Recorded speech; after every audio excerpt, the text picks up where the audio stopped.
তোর বেটিকে যদি আমি 50,000 টাকা না ধার দিতাম তাহলে তোর বেটির বিয়ে হতো না। আমার উপরে কথা বলছিস মানে? এই যে এটা হলো ইহসান ফরামোশ, ইহসান জিতলানে ওয়ালা মানুষ। আপনি উপকার করলেন, উপকার করার পরে আপনি বলে দিলেন। আপনি যেই উপকার করেন না কেন, 1 টাকা দিয়ে যদি আপনি উপকার করেন না কেন, উপকার করার পরে আপনি সেই কথার তুলনা যদি সেই লোকটাকে দিয়ে দেন, আপনার উপকার সমস্ত কিছু বরবাদ হয়ে গেল। বরবাদ তো হলো এই উপকার করার পরে যে আপনি তাকে বলে দিলেন, এর পরিণাম, এর পাপ কি হবে? আল্লাহ পাক নে বলছেন লা ইউকাল্লিমুহুমুল্লাহ, সেই লোকটার সঙ্গে আল্লাহ তাআলা কথা বলবেন না। ওয়ালা ইয়ানজুরু ইলাইহিম, সেই লোকটার দিকে আল্লাহ তাআলা দেখবেন না। ওয়ালা ইউযাক্কিহিম, সেই লোকটাকে আল্লাহ তাআলা কিয়ামতের দিন পাক পবিত্র করবেন না। কাজ ছোট কিন্তু শাস্তি তিন ধরনের শাস্তি।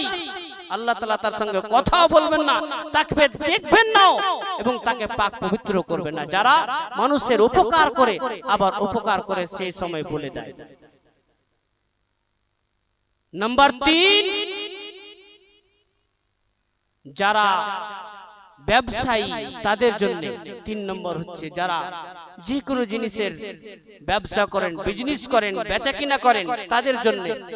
যারা নিজের জিনিসকে বিক্রি করে মিথ্যা কথা বলে, আম বিক্রি করতে গেছে, আমওয়ালা কার্পেট দিয়ে আম পাকিয়েছে, বিক্রি করার সময় বলছে গাছ পাকা আম, গাছ পাকা আম।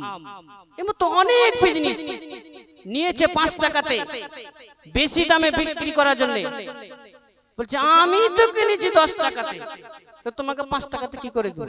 অথচ সে নিজে কিনেছে 5 টাকাতে। এই মতো মিথ্যা কথা বলে যারা বিজনেস করে তাদের পরিণাম, তাদের পাপ, তাদের শাস্তি কি? আল্লাহ পাক নে বলছেন লা ইউকাল্লিমুহুমুল্লাহ ওয়ালা ইয়ানজুরু ইলাইহিম ওয়ালা ইউযাক্কিহিম, আল্লাহ তাআলা তার সঙ্গে কথা বলবেন না, তার দিকে দেখবেন না এবং তাকে পাক পবিত্র করবেন না।